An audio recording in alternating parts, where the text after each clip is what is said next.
Hello friends, आप सभी का मेरे यूट्यूब चैनल में स्वागत है। तो फ्रेंड्स, आपने थंबनेल में देखा हुआ पिक्चर्स कैसे मैंने एडिट किया हुआ, उसके बारे में मैं आज आपको पूरी जानकारी देने वाला हूँ कि स्नैपसीड पर आप फ़ोटो को कैसे एडिट कर दें सिर्फ 2 मिनट में।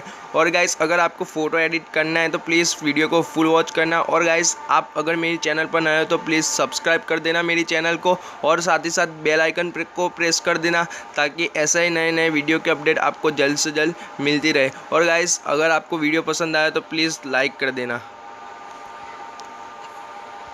तो फ्रेंड्स, चलिए वीडियो को स्टार्ट कर लेते हैं। सबसे पहले आपको यहाँ पर प्लस का जो आइकन शो हो रहा है उस पर क्लिक कर दीजिए आप।